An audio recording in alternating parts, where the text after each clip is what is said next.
Thank you everybody for showing up. Welcome to the 4th annual Free at Last speaker meeting of Narcotics Anonymous. My name is Lenny B. I am a grateful recovering addict. Come on, man.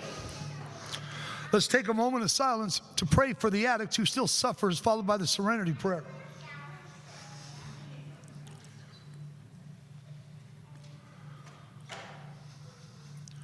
God, grant me the serenity to accept the things I cannot change, the courage to change the things I can.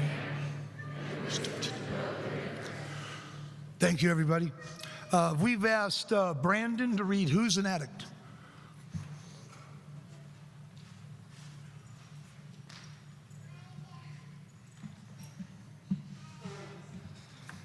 Hi, I'm an addict. My name is Brandon. Who is an addict? Most of us do not have to think twice about this question. We know. Our whole life and thinking was centered in drugs in one form or another. The getting and using and finding ways and means to get more. We live to use and use to live. Very simply, an addict is a man or woman whose life is controlled by drugs. We are people in the grip of a continuing and progressive illness whose ends are always the same: jails, institutions, and death. Thank you so much, Brandon. We've asked Tabitha to read What is the Narcotics Anonymous program?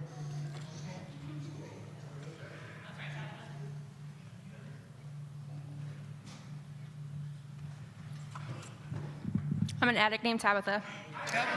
What is the Narcotics Anonymous program? NA is a nonprofit fellowship or society of men and women for whom drugs had become a major problem. We are recovering addicts who meet regularly to help each other stay clean. This is a program of complete abstinence from all drugs. There is only one requirement for membership: the desire to stop using. We suggest that you keep an open mind and give yourself a break. Our program is a set of principles written so simply that we can follow them in our daily lives. The most important thing about them is that they work. There are no strings attached to NA. We are not affiliated with any other organizations. We have no initiation fees or dues, no pledges to sign, no promises to make to anyone. We are not connected with any political, religious, or law enforcement groups and are under no surveillance at any time. Anyone may join us regardless of age, race, sexual identity, creed, religion, or lack of religion. We are not interested in what or how much you used or who your connections were, what you have done in the past, how much or how little you have, but only in what you want to do about your problem and how we can help. The newcomer is the most important person at any meeting because we can only keep what we have by giving it away. We have learned from our group experience that those who keep coming to our meetings regularly stay clean.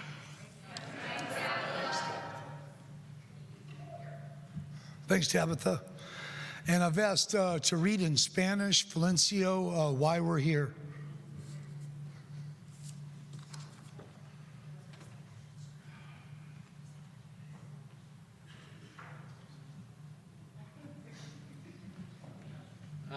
Me llamo Fidencio, soy un adicto.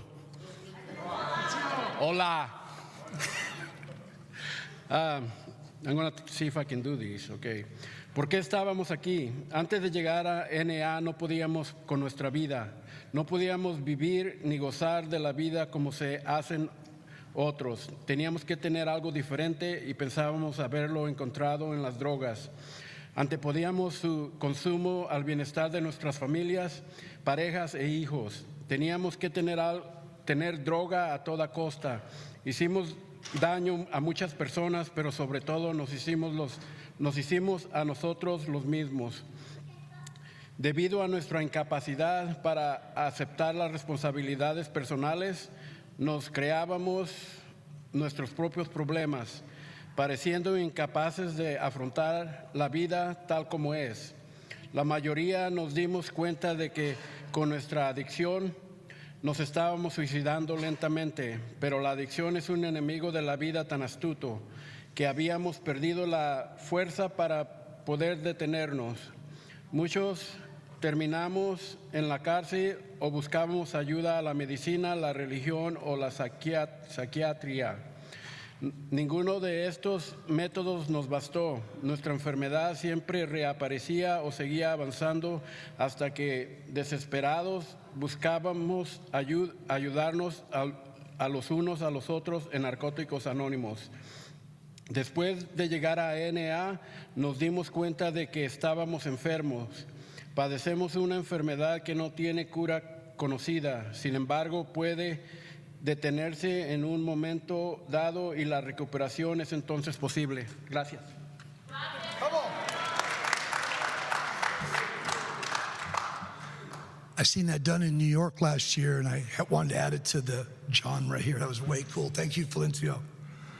We've asked Angel to read. Oh, that was cool. Angel to read how it works.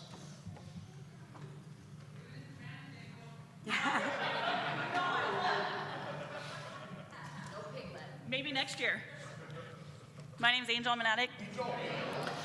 If you want what we have to offer and are willing to make the effort to get it, then you're ready to take certain steps. These are the principles that made our recovery possible. 1, we admitted that we were powerless over our addiction, that our lives had become unmanageable. 2, we came to believe that a power greater than ourselves could restore us to sanity. 3, we made a decision to turn our will and our lives over to the care of God as we understood Him. 5, bless you. 5, we admitted to God, to ourselves, and to another human being the exact nature of our wrongs. 6, we are entirely ready to have God remove all these defects of character. 7, we humbly asked Him to remove our shortcomings. 8, we made a list of all persons we had harmed and became willing to make amends to them all.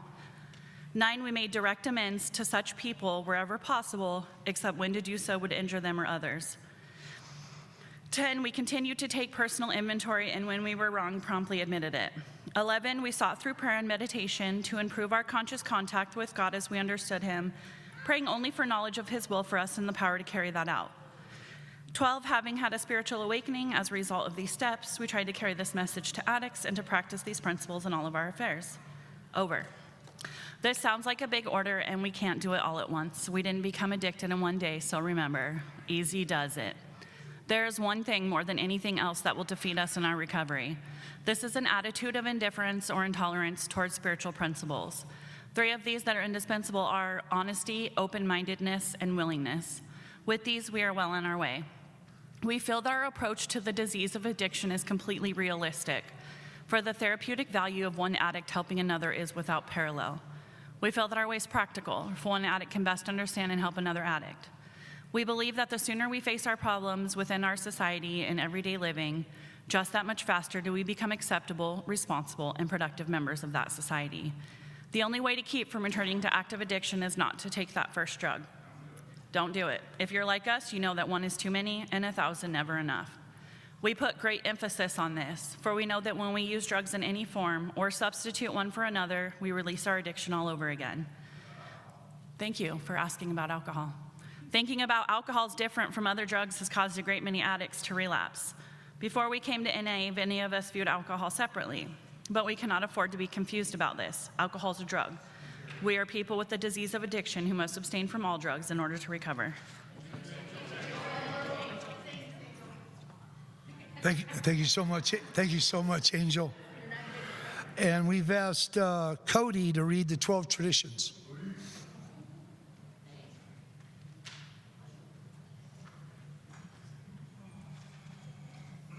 My name's Cody. I'm an addict. We keep what we have only with vigilance, and just as freedom for the individual comes from the 12 steps, so freedom for the group springs from our traditions. As long as the ties that bind us together are stronger than those that would tear us apart, all will be well. 1, our common welfare should come first. Personal recovery depends on NA unity. 2, for our group purpose, there is but one ultimate authority, a loving God as He may express Himself in our group conscience. Our leaders are but trusted servants. They do not govern. 3, the only requirement for membership is a desire to stop using. 4, each group should be autonomous except in matters affecting other groups or NA as a whole. 5, each group has but one primary purpose, to carry the message to the addict who still suffers.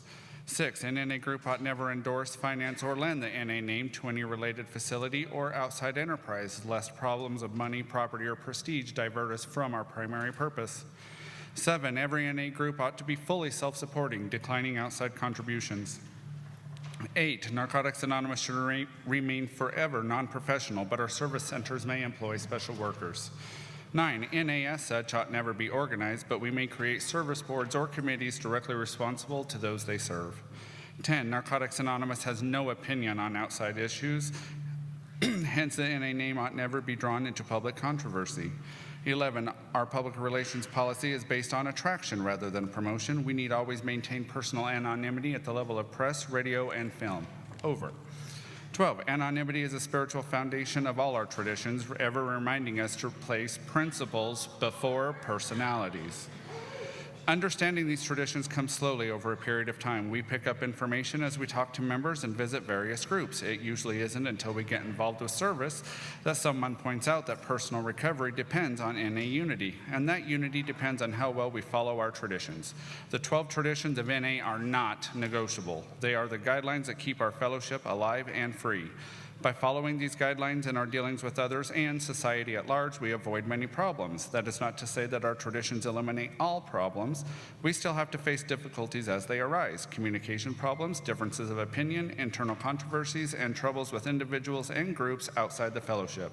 However, when we apply these principles, we avoid some of the pitfalls.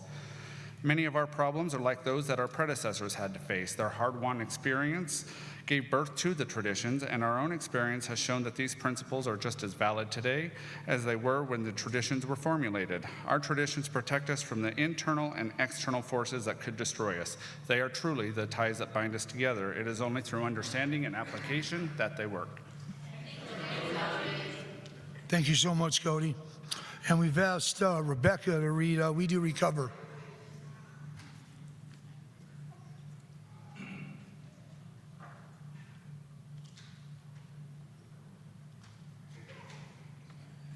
Hi, I'm Rebecca and I'm an addict.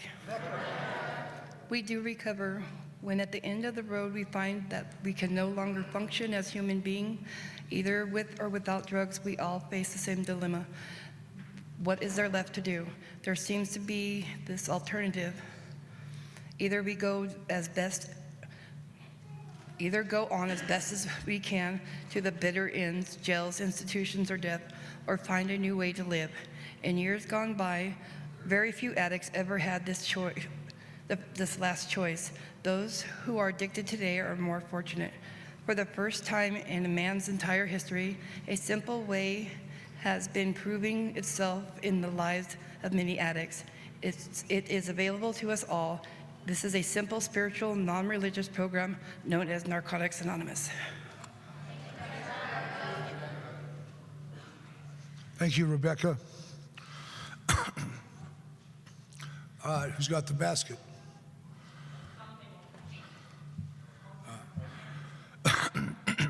We will pass the basket for our seventh tradition, which states that every NA group ought to be fully self-supporting, declining outside contributions. 50% of your donation will go towards the annual speaker of next year, and 50% will go to High Desert Area of Narcotics Anonymous. Please place Get Well cards, the yellow and green. We will sign them here, the Get Well cards.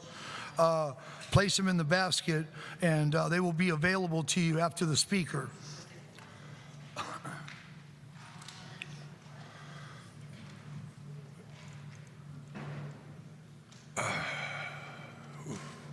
So,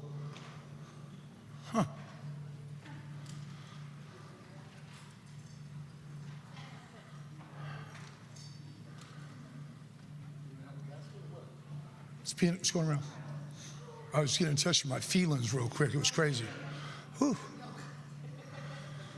So my best, oh, no. Got it.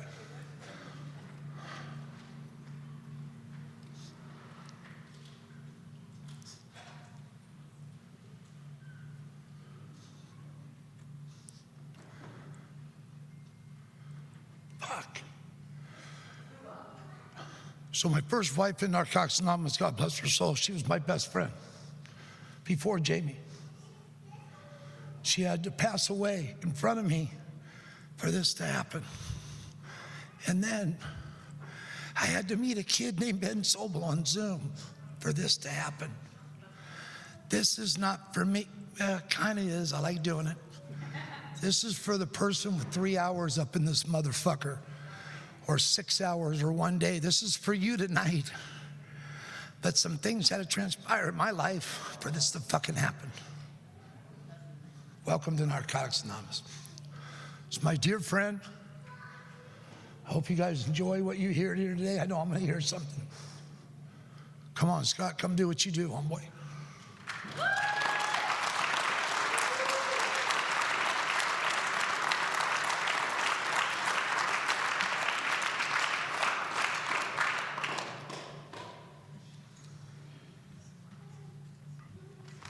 Hi, everybody. I'm an addict named Scott. And I'm here by God's grace and God's mercy, and I'm happy for that, and so is my family. It's only because of God's grace and God's mercy and the program of Narcotics Anonymous that I'm here tonight, and I'm here clean. I'm here free from the slavery of active addiction. I want to thank the group for the invitation and gracing me with the honor to come out here to, I don't know what town this is, Boise, I guess, or Nampa, or somewhere in between. I'm feeling a little bit nervous tonight, and I don't know why that is. I mean, I've shared a lot, but for some reason when I get nervous like this, it's because God's getting ready to shake the truth out of me. So I like to share nervous because it's kind of like nervous energy for me. I'm from the greater New York region of Narcotics Anonymous. My area is the Open Arms area, Narcotics Anonymous. My home group's the Recovery by the River group of Narcotics Anonymous. We meet at 7 o'clock at 76 1st Street in lovely downtown Newburgh, right? If you're ever in the area, come by. We're a lively group. If you get a 30-day key tag at my home group, you think the motherfucker had 30 years, they go crazy. They jump up and down. They stomp on the floor. They make lots of noise. You see the newcomer coming up to the front of the room. You see them get up, they're scared because everybody's yelling and screaming for them. But as they get closer, you see a smile crack on their face because it's the first time that they get encouraged because they're getting a 30-day key tag and being applauded for fucking their life up, right? So listen, I came out here yesterday. I left my house at 5 in the morning. I traveled for 15 hours to get here. So I didn't travel 15 hours to be fucking around, right? I came out here to rob somebody at a reservation if you got one, right? I'm a little loud. I might curse. I ain't apologizing for that. That's just who the fuck I am. They asked me to come. You got a problem with it? Take it up with the group, right? So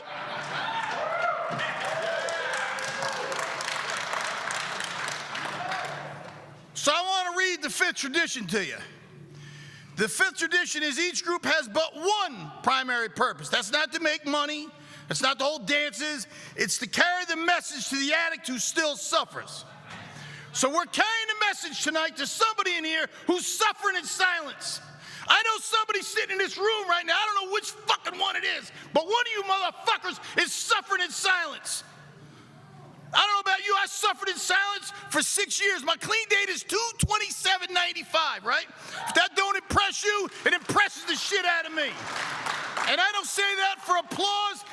Check it out, that's just confirmation of the effectiveness of the Narcotics Anonymous program. On 2/26/95, I was smoking crack with a 5-inch flame and a 1-inch stem and burned the shit out of my face. My lips were burnt up. I had no facial hair. I had a hole worn in my thumb from flicking a fucking lighter. I was emaciated, right? I had no choice. If I had to choose between feeding my habit or eating, I fucking fed my habit. I always had a dream if I could get $20, I'm going to get 2 $5 bottles of crack, a bologna sandwich, a Dipsy Doodle, a 5-cent one of them, sugar waters with foil. I drink it and I use the foil for the 2 $5 vials of crack, a couple loose cigarettes, and a lighter. But every fucking time I would get $20, I would buy 4 bottles of crack, and the disease would tell me, pick that can up off the ground, punch some holes in it, grab them cigarette butts, and put ashes up on that can and fucking use. So I come from a state of desperation. The last ass whooping was so good, it still feels like it happened yesterday. Over 28 years later, we say those who forget are doomed to repeat. Don't forget your last ass whooping. Listen, in my home group, we say good ass whooping goes a long way. So I hope you had a good ass whooping the last time you went out. So listen, when I got here, I was fucked up. Listen, I was part of research and development. My first NA meeting was around 1989. Best of my recollection, I went to a treatment center upstate New York, and went to a treatment center, and these 3 dudes came in there from this program called Narcotics Anonymous. And there was an H&I presentation, which I knew nothing about. I don't remember nothing from the whole treatment experience, but I remember them 3 guys. And this fucking guy said, there was probably 350 people in this treatment center. And I was sitting right in the front row, and he looked, at least my self-centeredness felt like he was talking to me, but he looked straight at me and he said, one thing's for sure, after tonight you use is never gonna be the same again. He said, once you know, you can't go back to not knowing. He said, this disease is a terrible disease to have. if you don't know you got it. But it's even worse if you got it and you're sitting here and you're choosing to do nothing about it. And that was my story. I wasn't there to get fucking clean. I just wanted people to leave me the fuck alone. You know, my wife at the time, I was married to a Puerto Rican Cuban lady. I don't see any Puerto Ricans around here, maybe a couple Hispanic. Oh, we got a Puerto Rican. Well, my wife was Puerto Rican Cuban, and she was crazy.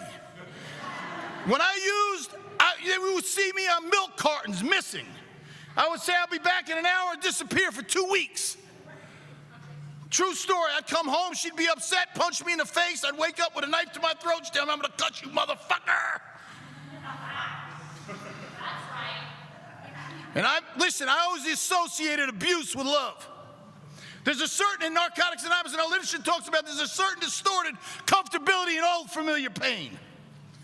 So I was comfortable there because it was old familiar pain. It was the pain that I knew for my whole life. From a little kid, from when my mother abandoned me in the hospital as an infant, gave birth to me and left me. My father came to get me. You know, and I found that out later on in life. It was like the perfect storm when I started using. The mother that raised me was Jewish. She wasn't my mother. At 15, she felt the need to tell me that she wasn't my mother and explain to me what happened. And I went in the mirror and I looked at myself and I said, what's wrong with you? That she didn't want you. She tossed me out like a piece of trash. Right? So I immediately I had abandonment issues when I was a young kid, right? I got what you call hang on to the leg syndrome. How many of you got that? You know, don't leave me.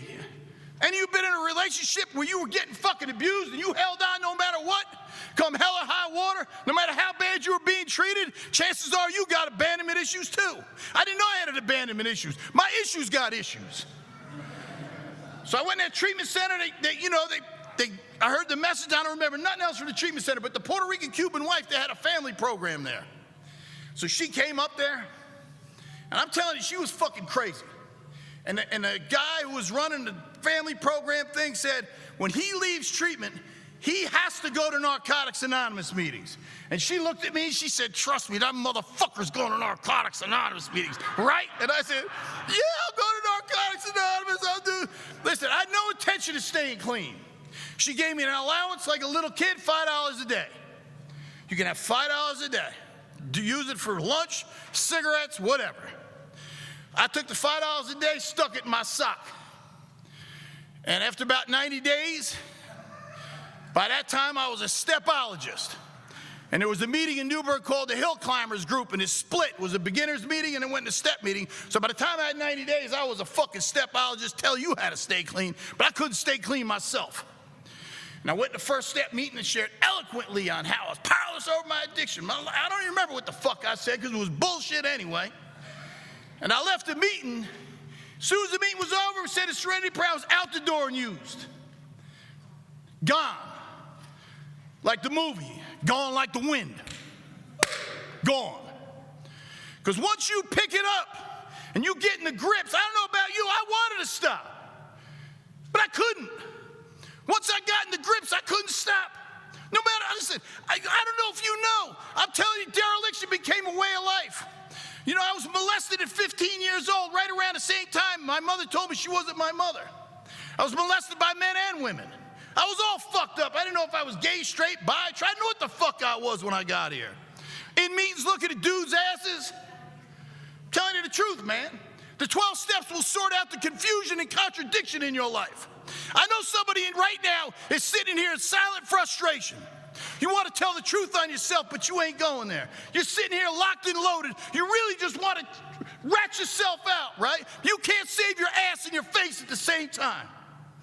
So, you know, I was molested. You know, they started out, the women were touching me, and then the dudes were touching me. You know? And I couldn't tell nobody because I'm a little older, and back in those days now, if you live an alternative lifestyle like that, listen, I ain't knocking you, right? It's accepted today. It wasn't accepted that I couldn't tell nobody. If I told the dudes I was hanging out with that had happened, they'd beat my ass. I couldn't say nothing. I'd hold that. I don't even know what it's like being in silent frustration and wanting to say something but couldn't say it. I carried that shit. And then in the end of my using, I was prostituting myself. I was going in and out of cars with any motherfucking body. Women were just competition to me. I don't know if you know the desperation of having some fucking big giant dude laying on top of you, sweating all over you, so you can get one more hit of crack. I don't know if you know that desperation. I don't know if you know what that fucking feels like, that your insides are screaming. You don't want this dude on you, but you just allowed it to happen because the disease said, take it, motherfucker. Do what I tell you to do. And I took it. More garbage in me. But it took a perfect ass whooping. A 2:26.90. It was the perfect ass whooping. If it had been a little bit worse, I'd have jumped off the Newburgh Beacon Bridge. If it had been a little less, I'd have kept using. It was the perfect ass whooping. And I came back to Narcotics Anonymous. And I surrendered to the program of Narcotics Anonymous. You hear a lot of people in NA talk about, I surrendered to the disease. Well, if you surrender to the disease, you're fucked. You better surrender to the program of Narcotics Anonymous. We have a basic text, right? And in the basic text, they knew that there was people like me that were like learning disabled. So they made a chapter called Chapter 5, What Can I Do? And in Chapter 5, if you want to know, newcomer, if you want to know how to stay clean, get yourself a basic text and read Chapter 5. It's the instruction manual to staying clean. I did exactly what Chapter 5 told me to do. Exactly. I mean, at least one meeting a day. At least. I didn't miss a fucking meeting for probably 4 years. Because I made a deal with myself that day. I said, you know what, I'm going to give NA 150% effort. If it don't work, I'm blowing my brains out. That was the deal I made with myself. I couldn't take it no more. I don't know if you know what I'm talking about, where you couldn't take it. You just couldn't take one more. I couldn't take one more. I surrendered to the program of Narcotics Anonymous. I ain't used since. I've done everything that was been suggested to me. I got a sponsor, right? And the sponsor that I had in my early years of recovery, he sponsored me for about 18 months. His name was Rocco. He just passed away 2 weeks ago. I was at his funeral saying goodbye to him. And then after Rocco, I got a sponsor. His name Richie C., who's still clean today. He's an elderly man. He's got 38 years clean. He's been sponsoring me for like 27 years now. Same sponsor. Told me truth a lot of the times. A lot of you motherfuckers change sponsors like you change your underwear. Sponsor tells you the truth, you get your feelings hurt, I'll get another sponsor. I outgrew my sponsor. Really? How the fuck did you do that? I know, listen, there's been times that I wanted to leave my sponsor. Because the shit he was doing or saying or whatever I didn't agree with. But check it out. What a healthy sponsor-sponsee relationship is when two people don't always agree. We can disagree without being disagreeable.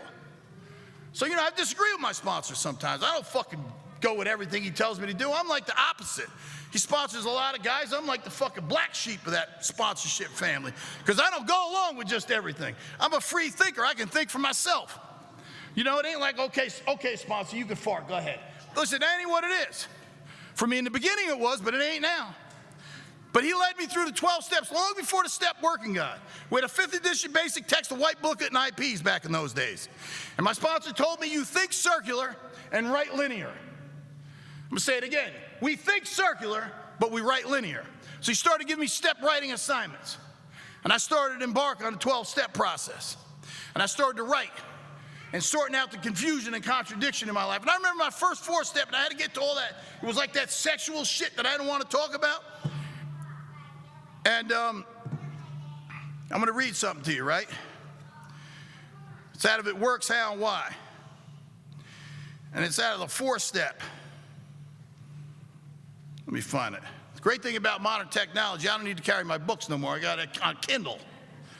So I can have it on my phone or my tablet. All right, give me a second. This is NA literature now.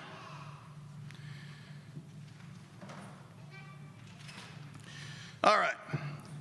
It says, if our friends had others in their lives, we may have felt so jealous and insecure that we tried to remove the threat of their other friends. Our behavior ranged from taking our friends hostage to taking them for granted. We may find several instances where we've sacrificed our friendships for romantic relationships. Anybody ever do that? We will probably find identical conflicts. Listen, put the big big ear on. Identical conflicts and behaviors in our romantic relationships. We'll see the same difficulties with trust, refusal to be vulnerable, and perhaps a lifelong pattern of inability to make commitments. As we write, we will most likely see fear of intimacy in each relationship or discover that we've never understood the difference, right, between intimacy and sex. Now, wait a minute. I thought Narcotics Anonymous was a drug program. Why are they talking about sex? And it's a drug program, ain't it? Why are they talking about sex? Whether we ran from close relationships because of fear or because we had been hurt over and over again, we search out the common threads that appear in all of our relationships. We may find that our sexual behavior, our sexual beliefs and behavior have caused problems in our relationships. Wait a minute. Has anybody had problems in their relationships because of their sexual behavior? I have. Listen, I got like some sponsees that are young. I'm not a computer guy. I'm a blacktop guy. So I didn't know much about computers. And I had some sponsees that told me about, watching porn on the computer. So I went out and bought a fucking computer. I've been with my wife for 30 years now. And I came, my new wife, not the Puerto Rican crazy one, I had to leave her. But I got a new wife, she's Puerto Rican too, but she's not crazy like the last one. So I got a computer, and my wife says, "What are you getting a computer for?" I said, "Well, to help me with the business." I didn't need a computer for the business. I was intrigued by the shit that these guys were telling me. So I got a computer, and I started to have a relationship with the computer, right? I started to, listen, I tell you how computer illiterate I was. I got this fucking computer. I hooked it up. I called Dell or whoever it was. I'm like, "How do you get on the internet?" So the guy, I didn't know. So he tells me what to do. And I said, "Well, what do I do now?" He said, "See that little bar?" He said, "Type something in." So I typed big tits. Right? It was like fucking pages and pages and pages of shit, right? I'm like, holy shit, this is fucking great, right? So now my beautiful wife is, listen, I'm talking about how the disease starts to separate us. I'm talking about you need to start going deep, right? Because if you can't stop using, there's something fucking you ain't choosing to get right about. Like I was. I kept using because I couldn't get right about that shit that was causing me the toxic shame inside.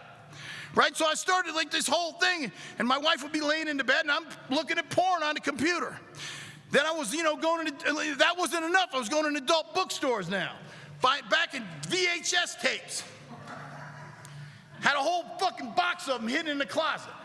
I got 3 kids that are all grown now, but they weren't grown then. And so one day the kids came over, and their kids came over, they were playing hide and seek. And one of the friends' kids hid in the closet and came up to the kitchen table with one of them VHS tapes. Said, "Can I watch this?" I'm like, what the fuck's that? You want to talk about being embarrassed. Because we say if you don't get humble, you'll be humiliated. Right? So I wasn't humble. I know nothing about humble. I was humiliated. I felt embarrassed. So I called my sponsor. He said, "You better get rid of them tapes." I got rid of the tapes and just focused on the computer. But I'm talking about the disease is incurable, progressive, incurable, and can be fatal. And it don't need dope to kill you. It'll use a whole host of other stuff to kill you. This disease can manifest itself in a whole host of mental obsession and compulsive behavior that has nothing to do with drugs.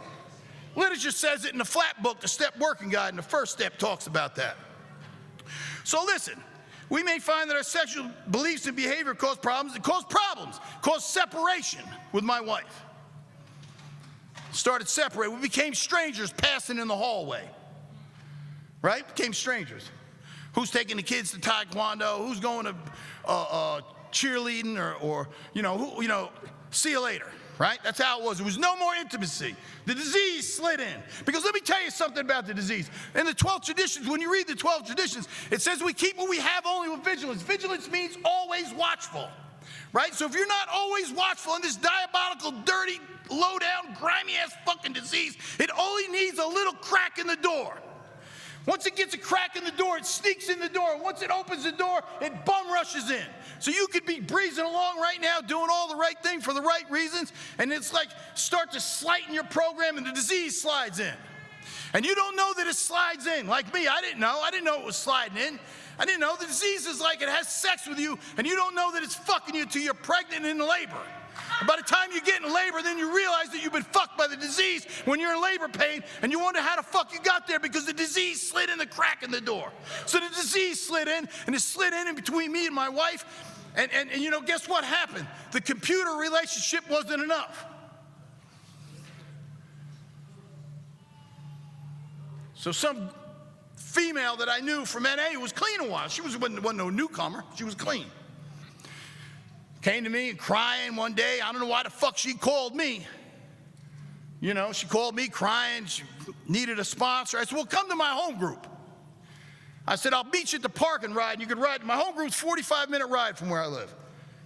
So she came. I brought her to home group. And we talked all the way there, all the way back. She started riding with me to meetings, this girl. Now, I'd always been attracted to her. Now, my best friend Robin was her sponsor. And I used to kid, you know, like when you kid around, but you act like you ain't kidding around? And I used to say to my friend Robin, I'd say, can I fuck your sponsee? And Robin said to me, trust me, you don't want to fuck her. I did her fist step. She's crazy, right? But that intrigued me. Like, I don't know, something about like certain words and certain things kind of like make me intrigued. Like, I like crazy, right? Water seeks its own level. And I'm here to tell you, if you have the disease of addiction, right? And in the second step, it talks about we came to believe a power greater than ourselves could restore us to sanity, which means that if you're in the room and you have the disease of addiction, you're one crazy motherfucker like me. You have a mental illness, in case you don't know. Addiction is a mental illness. So I'm mentally ill. I know that now. My sponsor told me when I did the second step, he said, the first thing you got to admit is that you're out of your mind. I didn't think there was anything wrong with me. I don't know about you. I'd admit I was crazy. So I'm crazy. So I bring her. She's crazy. I'm crazy. We're in the car. And then one night we were coming back from a meeting. And I live like around here. Like you got these mountains off in the distance. But where I live, we got a lot of like scenic overlook pull-offs. So we were coming home one night and she wanted to talk a little more. She said, can we pull over and talk? And I said, sure. I pull over. We get out of the car. And it was like a full moon. I don't know if you remember the song. When the moon hit her eye like a big pizza pie, it's amore. So the moon hit her eye. And there was something about it. She gave me a hug. And that night, the NA hug became something else. Right? Because the computer wasn't enough now. One is too many and 1,000 is never enough. The disease was progressing, was becoming stronger. So I went home that night. I didn't do nothing, but I went home. I went to bed thinking about her. Now the obsession kicks in, right? We talk about what makes up the disease of addiction, obsession and compulsion, right? So we give obsession a lot of shine in Narcotics Anonymous, but we don't give compulsion enough shine. Obsession is just a thought. But once I act on the obsession, compulsion takes over. Then the disease grabs me. So now I'm thinking about her. I wake up in the morning, I'm thinking about her. All day long, I don't know about you. You fucking smile at me, I'm thinking about you. I don't know about you. You know, I had sex with a couple of you already this weekend. You just didn't know it. I hope it was as good for you as it was for me. But, so, you know, I'm in the obsession now. So then I make the decision that I'm going to cross the line. And I crossed the line and stepped out on my wife. Now I'm in compulsion. And I couldn't stop. Sneaking all over the place. Like it was like recovery in reverse. It was like the 12 steps in reverse. Instead of progressing in my recovery, I was regressing in my recovery. Right? But one thing about me is that I've always told the truth on myself. Right? We say come to the group and report. And sometimes when you got to report, it's embarrassing. So I reported. It was the only thing that kept me clean. I went to the group, reported. I was cheating on my wife. I was judged. I don't know, you got the NA Gazette out here in Boise, Idaho? You got the NA Gazette? No, you don't have the NA Gazette here? When you get on the front page in the NA, anybody ever been on the front page in the NA Gazette? Raise your hands. Listen, if you're on the front page of the NA Gazette, listen, the good news is somebody else is going to do something stupid tomorrow, and you'll go to the second page. Don't worry. The fucked up thing about Narcotics Anonymous, like I told you, you can do 1,000 things right, nobody remembers. You make one fucking mistake, nobody forgets. This is supposed to be a loving and caring fellowship, right? Oh, he ain't got, you should have heard the shit they were saying about me. Telling my wife, divorce him, all this kind of shit. All these so-called relationship experts. You got any relationship experts around here? Listen, we don't do relationships in Narcotics. We don't tell other people who to be with, where to work, we don't do that, right? We direct people to the 12 steps. But everybody wants to give their opinion. We share experience, strength, and hope, not our fucking opinions. A lot of people want to give your opinion. Listen, people told me how to deal with my wife in relationships and they ain't even in one.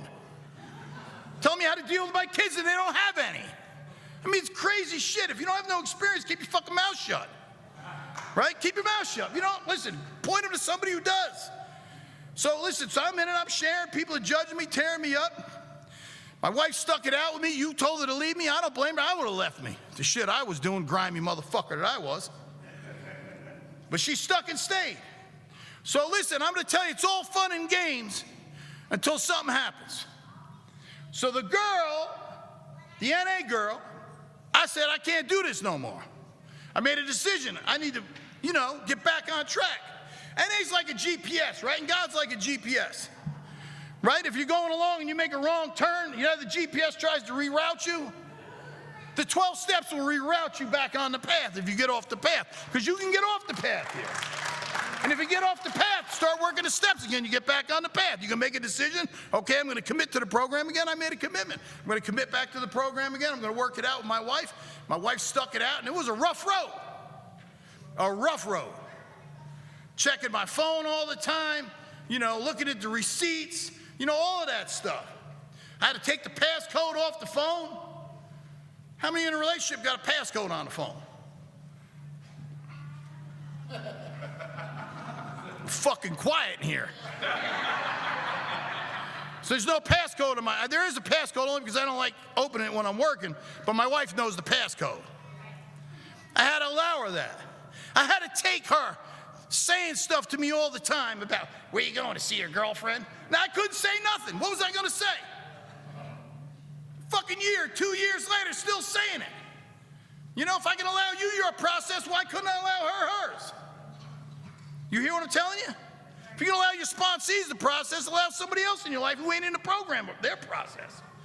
So I had to always remind myself, you know what, Scott? You brought this shit on yourself. Brought this on yourself, right? But the good news is I got back on the path. We patched it up. It was a long road. It would have been easier to leave. But here's the thing, right? If you split up, right now I had a lot of stuff to lose, right? I built a lot of stuff over the years. I'm not bragging about it, but if we would have split it, we'd have split the house in half. She'd have got the inside, I'd have got the outside. It would have been it. She'd have had the kids, I wouldn't have had the kids. She'd have had everything in the fucking house, and I'd be, listen, crazy, man. Listen, I got a nice house. And in that process of cheating, I left the house. I left my wife. I was renting what I called the bug trailer out in the woods. I came home one day, there was fucking 1 million flies in this place, right? I was choosing to stay in the bug trailer and in this MTV type crib that I have at home with my wife. I'm talking about the high cost of low living.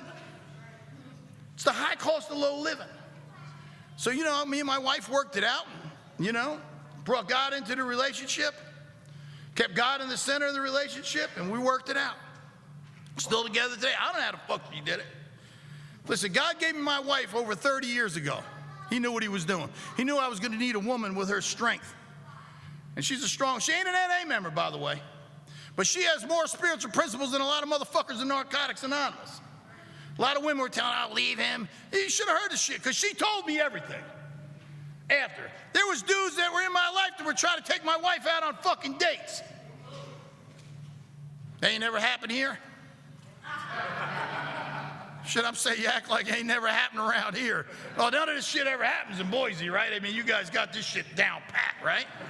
I don't know, it happens in New York. So me and my wife patched it up. But one thing that I never did is I always stayed in the step process. I always told the truth on myself, right? Our literature says that honest sharing is the antidote to diseased thinking. So if you're doing something that you know, listen, we know if we're supposed to be doing something or not. If you ain't reporting it to somebody, listen, the disease is just gonna lock you up.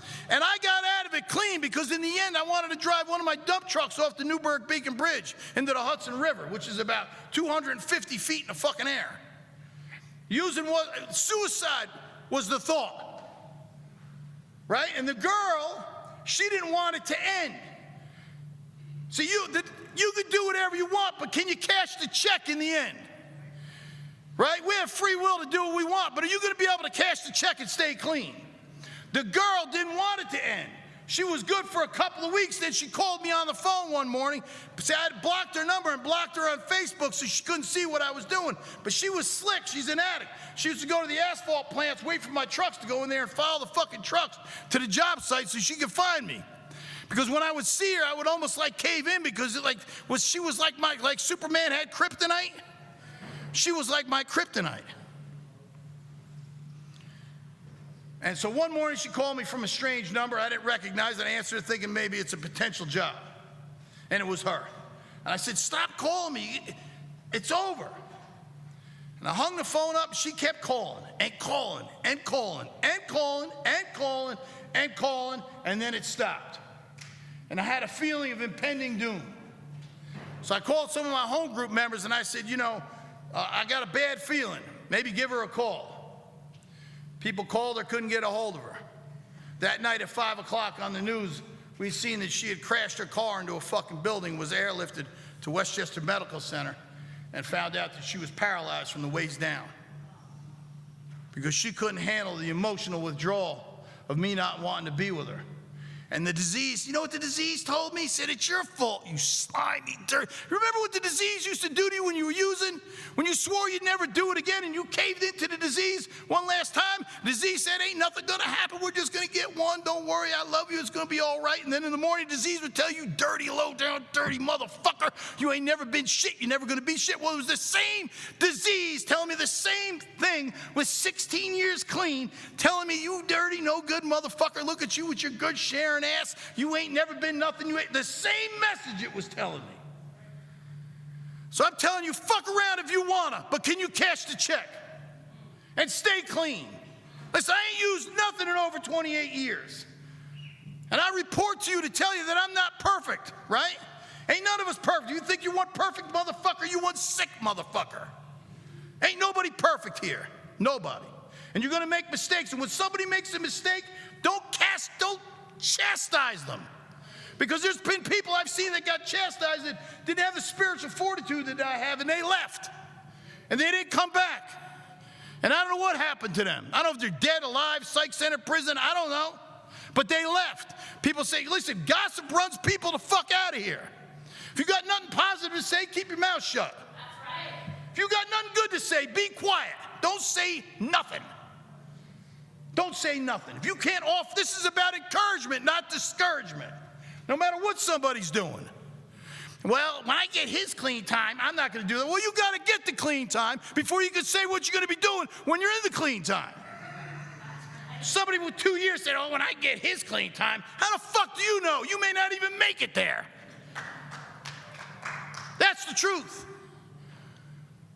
I shared this morning. The people I started on this path with, they ain't here no more. All the faces have changed except a couple. All the faces have changed. That's a scary fucking proposition. Listen, I have never had any vacations from Narcotics Anonymous. I've been doing H&I service since I had 6 months clean. Right? 6 months clean, H&I, consistent. For 27 and a half years, except for when the pandemic happened and they shut the places down, we couldn't go in no more. H&I. I was doing H&I. Check this out. This is important. I had no excuses. Like I told you, it was a perfect ass whooping. I started doing H&I because them dudes came to that treatment center. I said, I want to do H&I. I became a committee member. Right? I had no license, no car. I lived in a little town called Kerhonkson, New York. And I became a panel leader, and I took a commitment that was 13 miles from where I lived to this therapeutic community. And there was naysayers. They said, how are you going to do that commitment? And I said, I'm going to use my fucking addict skills. Watch. And what I did was I would invite people that had to pass through that little town of Kerhonkson on their way to that treatment center, and you could pick me up on the way. And that's what I did. And I would invite people that were from the north and from the east that had to pass through that little town I lived in and pick me up on the way. And I was there every Wednesday night, 13 miles away. Took me 2 years to get a license in a car. Listen, I don't do anything for Narcotics Anonymous because I owe everything to Narcotics Anonymous and God. Everything in my life. If I didn't have Narcotics Anonymous and God, I wouldn't have nothing. I don't know where I would be. I may not be dead. I know I'd be off suffering somewhere for sure. I owe it all. I owe my allegiance to Narcotics Anonymous. I don't go nowhere else. I believe in this program, right? I believe in sponsorship. I believe in, listen, I'm the guy that takes the newcomer, you know, we put a lot of emphasis. Listen, take the newcomer out for a fucking hamburger. It ain't even sometimes, you know, we think we got to give them the answer. Just show them a little love, buy them something to fucking eat. Right? We go to my home group every Thursday night. We go to this place called the Pizza Shop. 25 people go to the pizza shop. Lenny knows, he was there. Ben's been there. 25 people. We're like a family. Right? Our traditions talk about unity, right? First tradition talks about unity. I'll read something to you out of the basic text, because I heard that like there's a different, I thought this would all be one area, Boise, Nampa, because it's close. But I guess there's two areas here, right? Come on. So here's what it says. Now, when all that bullshit, you be talking all that bullshit, all that does is separate. So first tradition is our common welfare should come first. Personal recovery depends on NA unity, right? That means that my personal recovery depends on how united we are. If we're united, I have a better chance at recovery. If we're splintered and fractioned, we have less of a chance at recovery. It says our first tradition concerns unity and our common welfare. One of the most important things about our new way of life is being part of a group of addicts seeking recovery. Listen to the language. It says our survival is directly related to the survival of the group. To maintain unity within the fellowship of Narcotics Anonymous is imperative. Imperative means absolutely necessary that the group remains stable or the entire fellowship perishes and the individual dies. So put aside your penny ante differences. Stop separating. I don't want to go to that group because so-and-so is there. Listen, you'd go anywhere to fucking cop, wouldn't you? If you were fucking dope sick, you'd go over there to cop dope, wouldn't you? Because in my area, we separate by race a lot. We have the inner city meetings and the meetings in the suburbs, right? I don't have any problem going to the inner city to buy crack. I don't have any problem. My home group is in the inner city. My home group is like the melting pot of Narcotics Anonymous. We got every kind of addict under the sun in there. I call it, you remember Rudolph the Red-Nosed Reindeer? They would send all the fucked up toys, to the land of misfit toys? You remember that? My home group is the land of misfit addicts. We take the addicts that nobody else wants.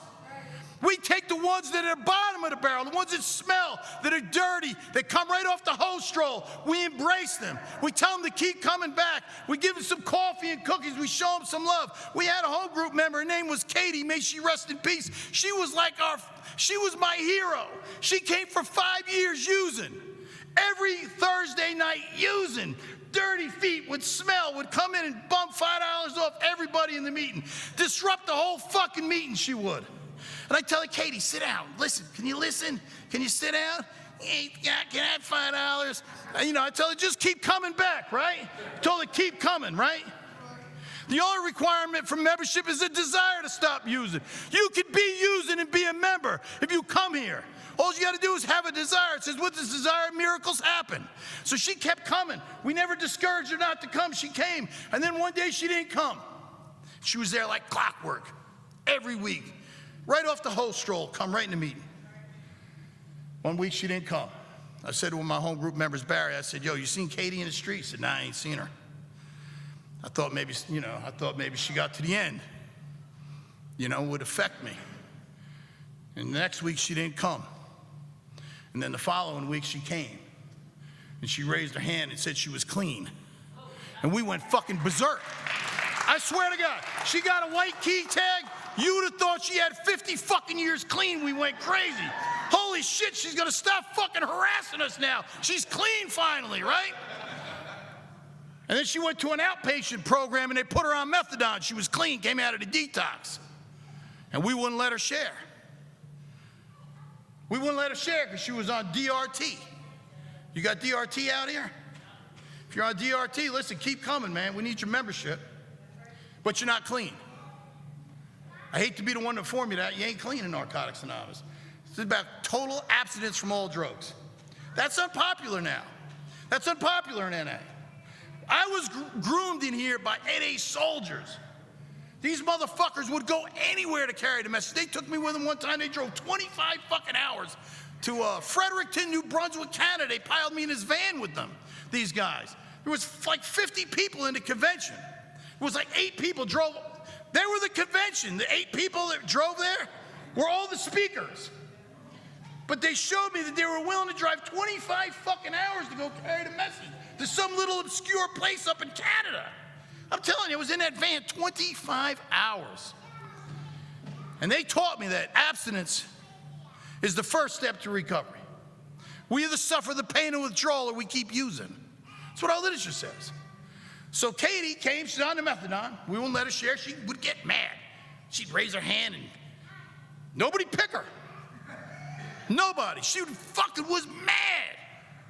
But she kept coming. Then she got off the methadone because she got tired of not being picked. And then when she got clean, finally, she got clean again. Clean. And her clean time became her most valuable thing that she had. And she was getting ready to celebrate a year clean, Katie. She had 11 months, 3 weeks, and 4 days, and she died. Something in her intestines ruptured, and she was in the hospital in ICU, and she called me on the phone. And listen, this is a message in this. And she said to me, she said, Scott, they want to give me pain meds, but I don't want to give up my clean time. And I said, take the meds, Katie, it's okay.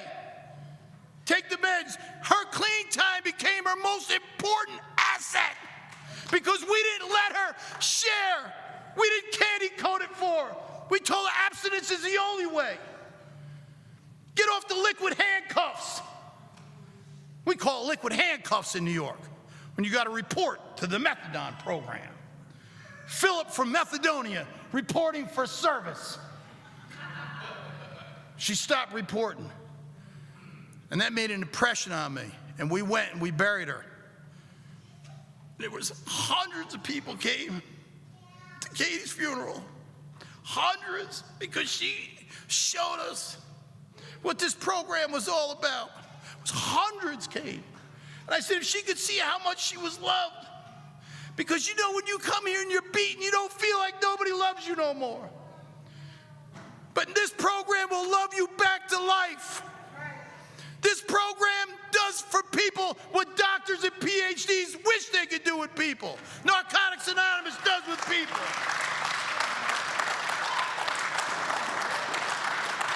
This program has transformed my life. I'm a free man. I'm completely free. For the first time in my life, I'm free. Free. No more noise. Do you remember when you knew the noise? The never incessant stream of thoughts that would run all over your head. I go to sleep, it's instant. There's no noise. There's no more like negative thoughts in my head. Narcotics Anonymous and the 12 steps turn stress into rest. Hear what I'm telling you. Get a sponsor who's experienced in the 12 steps will bring you to the happiness. How long do I go to meetings? How long do you want to stay clean? How soon do I work the steps? How soon do you want to feel better? Simple answers, right? Simple answers. I know who I'm talking to, man. We're all wounded here. Don't shoot the wounded. Embrace the wounded. Me, I root for the underdog because it took me 6 years in research and development. So you know the guy that everybody says he ain't never going to stop using, that's my guy. So if you're in here and you're the guy that says he ain't never going to, you're my guy. I believe in you. I believe in the process of Narcotics Anonymous. They say you can lead a horse to water, but you can't make them drink. I believe this. If you lead a horse to water, they're going to get thirsty eventually and start drinking. So don't shoot them in between until they get thirsty enough to start drinking. Because they're paying attention. Trust me, I watched every motherfucking thing. There was always this dude. There was this one fucking asshole. You know, there's always an asshole, right? And he was an asshole. I would come back. You know, I don't know if you know, maybe if you got clean the first time, relapse is not a requirement in Narcotics Anonymous. So if you've been clean since the day you got here, it's fantastic. Give yourself a round of applause. That wasn't my story. And those of you who have struggled to get clean, you know what I'm talking about. The courage it takes to come back here and raise your hand and say you're just coming back. The courage it takes to do that. If you haven't experienced it, you don't know what I'm talking about. If you have, you know what I'm talking about. And every time I used it, I would come back and raise my hand. I got one day back. There was this one fucking asshole. And he would always share after I raised my hand. He was always the first one to raise his hand. He would say, I want to thank Scott for keeping it green for me. And I would sit there. He was enforcing the shame that I had. He didn't know it, but he was. And I would think, I want to punch this motherfucker in the mouth. And what I would think, I had to sit and take that shit every time. And then I got clean, and he used. And then he came back, and disease said, now's your chance. But I didn't do it. I remembered how that felt. I didn't say nothing. After the meeting, I went over, gave him a hug. Said, here's my number. If you need anything, call me. That went completely against what I would do in the street. Completely against it. Because this program, listen, this program had started to take hold of my life. And I started to change in ways that I never thought I would. I was like the worst of the worst. I mean that. The worst of the worst. So I always root for the underdog. Katie was the underdog I rooted for. But cheerleader for the underdog. Because I know how this program works and what it does in people's lives. I know what it's done for me. And if it could do for me what it's done for me, it could do for you the same thing. There's no difference between me and you. None. Zero. Right? So listen, be careful how you treat the newcomer, right? Because one day they might be your sponsor. Seriously. One day they might be your sponsor. With your clean time fucking bully arrogance bullshit. Right? I was raised on the fuck your feelings, change your behavior era of Narcotics Anonymous. I say, I swear to you, these dudes would tell me, yo, fuck your feelings, change your behavior. If you change the way you're behaving, you'll change the way you feel. Stop doing the shit you're doing and you'll feel better. It's like simple shit they'd be telling me. I don't want to hear that. I don't want to. My sponsor told me you have 30 minutes a day to feel sorry for yourself. After that, you got to do something about it. Those are the messages I got. Have stuck and rang true to me through all the years. So when I start, I don't ever really feel sorry for myself. I'm not afraid to die. I'm not afraid. I know where I'm going. I'm not afraid. I believe I've done enough that I'm in God's grace. I believe that. I know it. I know that wholeheartedly. We had the COVID pandemic. You know, I had meetings in my garage. You know, all the meetings shut down. I wasn't like a Zoom guy. I zoomed in and zoomed out. It just wasn't my thing. I couldn't. I'm like looking at my phone. Somebody asked me to share on Zoom. I'm sharing. I'm like looking at one fucking guy. I'm like, this is ridiculous. It just wasn't my thing. If it was your thing, that's cool. It just wasn't me. So we were meeting in parks and people's backyards around. Listen, we had a meeting one night up on the mountain by my house at my friend's property. We had a bonfire meeting. It was fucking snowing like a blizzard. I'm telling you, snowing like a blizzard. And there was like 5 people there with over 25 years clean, just sitting there acting like it wasn't fucking snowing. Everybody's just acting like it's fucking snowing.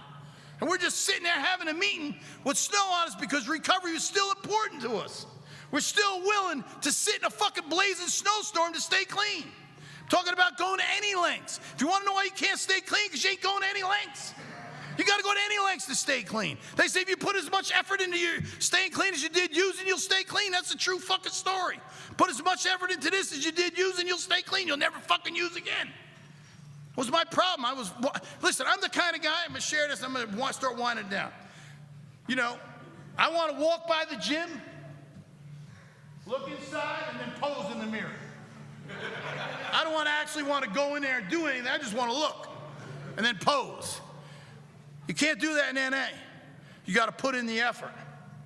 And you got to be willing. We say honesty, open-mindedness, and willingness. With these, we're well on our way. 3 of these that are indispensable. Indispensable means absolutely necessary. You got to have them. You got to be willing to do whatever necessary to stay clean, even the things you don't like doing. I've done a lot of stuff I don't want to do. You know, my best friend Robin was a woman. We were never, this was before, remember the sponsee I shared to you about? She was my best friend. She was my ride or die. She was a one-of-a-kind woman. She was batshit crazy, and she was hardcore Narcotics Anonymous. I mean, hardcore. Like, if you were full of shit, she'd tell you, right? She was like that, and she passed away. And she had cirrhosis of the liver. She had hepatitis C. And addicts are mean, man. We could be mean. If we don't have any empathy, empathy is a spiritual principle. If you don't have any empathy, we can be mean. So she was acting crazy because her blood got poisoned at the end. And she would call me crying, Scott, take me to the meeting. I don't want to go to the meeting. Take me to the meeting. Because people were talking about her. You know, the gossip thing. I shared about that. And she didn't want to go, so I took her. I would take her. And I would take her, and she would go. And she died. And there was a couple of women in my area that had like a lot of clean time, much more than Robin. And they were the absolute worst Judge Judys you ever want to hear. You got a lot of Judge Judys and Judge Joe Browns in Narcotics Anonymous. You know, they sit in the back of the room and hold people's court. Fucking judge everybody around here, their desire to stay clean and all of that. Well, you know, these people judged her, and she knew it, and she felt it. And she didn't want to go to the meeting. And when she passed away, I had like major resentments towards a few people. And I had stopped going to meetings where I was going to meetings. That's when I shifted to Recovery by the River, because I couldn't stand the motherfuckers, you know what I mean? But this program has taught me, you know, so I don't even know why. Like sometimes, you know, in the 11th step, it talks about we sought through prayer and meditation to improve our conscious contact with God as we understood him, praying only for knowledge of his will for us and the power to carry that out. So that means conscious, means in your consciousness. God doesn't need to speak to me through you. He can speak to me directly. So I had resentments with this lady, and it was in 2008. And I went to a meeting. I didn't go to these meetings anymore. For some reason, God told me to go to this meeting then. I went to the meeting. I pull in. I'm going into the meeting. She pulls up with her nephew, this woman that was hating on my best friend, and I knew it. So I had fucking deep-rooted resentments with her, right? And she was like, I was like, hey, how you doing? I gave her the NA hug. You know, like when you know somebody don't like you, you don't like them, but you hug them anyway because it's NA. So when I know you don't like me, right? And I can feel that tension, you know, like when you hug somebody, you feel the tension? I hold on to the motherfuckers for a while longer, let them feel it, right? So I hugged her, let her feel it, and she starts telling me, I just hit my car in this pothole. And I'm like, yeah, good for you. My thinking says, good for you, bitch. You got what the fuck you deserved.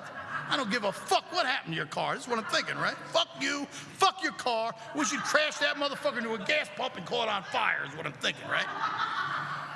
And her nephew, the guy that was giving her a ride to the meeting because her car was fucked up, said to me, yeah, it's going to cost this much to get the car fixed. And I don't give a fuck about your car, right? And I went into the meeting, I sat down, I'm in the meeting. About an hour and 15 minutes. Our meetings are an hour and a half. I don't know what they are here. I get this voice in my head. It was 2008. I'm a self-employed paving contractor. Paving contractors like this. In November, you're eating filet mignon. By March, you're eating fucking hot dogs. That's the way it goes. March, you're out of money. End of the season, you're fucking loaded down, right? So this was in March of 08. The economy tanked. Remember the housing market imploded? I don't know what it did here, but at least where I live it was. And I'm like, I don't know what the fuck's going to happen this year. It's like total uncertainty in my life. And I get this voice in my head and said, give her the money. I fucking looked behind me and thought like maybe Lenny was behind me telling me to give her the money or something. But there was nobody behind me. I just sat there. A couple more minutes went by and the voice got louder. It said, you heard me, give her the money. What the fuck are you talking about? I can't stand it, bitch. Said, you heard me, give her the voice became more forceful. You heard me, give her the money. I reached in my pocket. It's a true story. You can't make this shit up. I reached in my pocket, and the exact dollar amount of what the nephew said was to fix the car was in my pocket. To the fucking dollar. To the dollar. And I was like, are you sure? And the voice said, you heard me, give her the money. So I rolled it up, went over to her, leaned down to her, and said, God told me to give you this. I walked away. I got in my car. I was on my way home, and all that resentment left me. He's gone. He's gone. I was free from the resentment of my friend's passing. 2 days later, I got a phone call from some guy that I never talked to, an NA guy. I know the guy, but I don't really talk to him ever. Calls me up. He says, hey, he says, I know you pave. He says, would you come to Westchester County and pave? I'm fucking thinking, I'll go to fucking Boise, Idaho and pave. I don't give a fuck, right? I need to make some money, right? So he says, yeah. He says, well, come down and meet me. He says, I'm doing some work for this company called Matt Cali. They're the largest real estate management company in Westchester County. Now, Westchester County, New York, is one of the wealthiest counties in the country, right? So I go down there and meet him, and when you, I don't know if anybody knows this, when you measure asphalt, you have like this wheel that you walk with and you measure, like geometry. I fucking walked all day long. All day. I didn't get all of it, but I got enough work from that meeting that it paid my bills for an entire year. So hear what I'm telling you. Hear what I'm telling you. I gave my last out of direction from the conscious contact in the 11th step. And it paid, and it turned out that I lost the resentment and gained enough money to pay my bills for a year. I attribute that to giving my last. God said, if you do what I tell you to do, I'm going to give you everything that you want. True story. The more you give, the more you'll get. For you cheap motherfuckers, you're going to have a hard time here.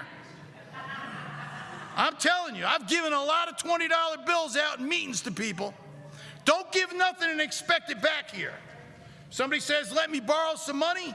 If you ain't willing to give it to them, don't give it to them. I've given money to people and I just forget about it. And it's always come back tenfold. I attribute the blessings in my life to that. You can't outgive God. That's a true story. You know, last year I sold my business. I'm going to wind it down. Lenny gave me 5 minutes. This is important. A company approached me and said, listen, Scott, can we talk to you? Maybe you could sub some work for us, or maybe we'll buy you out. And, you know, I'm going to be 60 in August, so I was already looking for a way out. And so I said, yeah, I'll come talk to you. So I went and met them, and it was like a 2-year negotiation, 1.5 year negotiation, and we finally settled. And it was a substantial amount of money. I'm not going to tell you what it is, because I don't want you to think that I'm bragging, which I am, but I'm really not. I don't want you to. It was a lot of money. And then they said, well, you know, give us a 5-year employment contract. And I said, okay, we negotiated salary. The salary is as much as a doctor makes. Right? I'm a blacktop doctor. Check that out. I'm a blacktop surgeon. So they pay me a lot of money. They pay me whether I'm working or not. All winter they pay me. It doesn't matter. They pay me. And the man said to me this. Now, I told you where I come from, that toxic shame and low self-esteem. He said, we don't want your trucks. We don't want your pavers. We don't need any of that stuff. We're willing to pay the money because we want you. And it was a lot of money. I was floored when the guy said that to me. I believe that was a message from God. The guy said, we're willing to pay the money because we want you. I don't know if you know, when you come from a place where you feel like you're worthless, and then one day somebody's telling you you're worth like an astronomical amount of money. It was like I hit the fucking lottery. It's like, holy shit, really? Like, that floored me. He said, they sold all my shit. They didn't need it. But they wanted me, and they got me. It's the best thing I've ever done. I have a lot less stress now than I had when I was doing my own thing. I don't have to do as much. I ain't got to do payroll. I did it all, payroll, all that shit. I don't do it no more. But I still have time for Narcotics Anonymous. You know? So listen, Boise, I want to thank you for asking me to come share my experience, strength, and hope.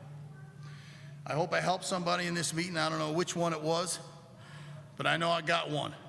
I don't know who it was, but I hope that maybe I pray, and I prayed, I was sitting here praying, that maybe I touched somebody, right, to make you change a course in your life, to become an NA soldier, right? Because 5 strong soldiers are better than 100 weak ones. 1 learning messenger is better than 100 ignorant listeners. Thanks for letting me share.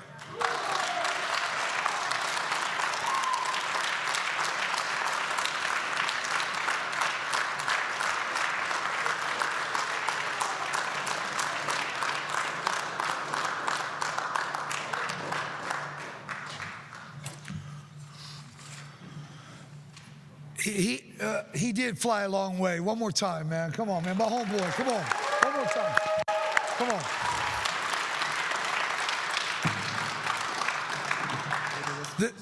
This homeboy calls me at 4 in the morning. It's some crazy shit. Come here, Scott. Come here, man. And before we close the meeting, I would like Amanda to come up and read just for today. Amanda, where are you at? Come on.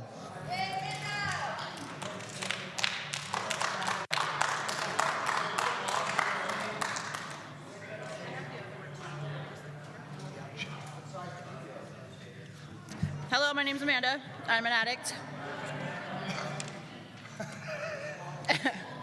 Just for today, tell yourself, just for today, my thoughts will be on my recovery, living and enjoying life without the use of drugs. Just for today, I will have faith in someone in NA who believes in me and wants to help me in my recovery. Just for today, I will have a program. I will try to follow it the best of my ability. Just for today, through NA, I will try to get a better perspective on my life. Just for today, I will be unafraid. My thoughts will be on my new associations, people who are not using and who have found a new way of life. So long as I follow that way, I have nothing to fear. Hey, thank you, Amanda. Let's get a circle going. I'll see everybody in May of next year. We'll do it again. Ben, close this out. I'm not okay, guys. Let's just clap one more time for all the work that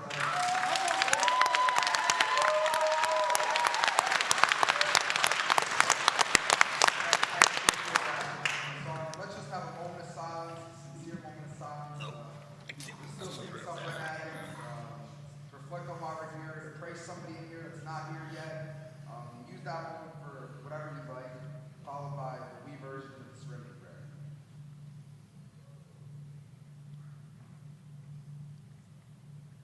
God, grant us the serenity to accept the things we cannot change, the courage to change the things we can, and the wisdom to know the difference. Keep coming back, it works.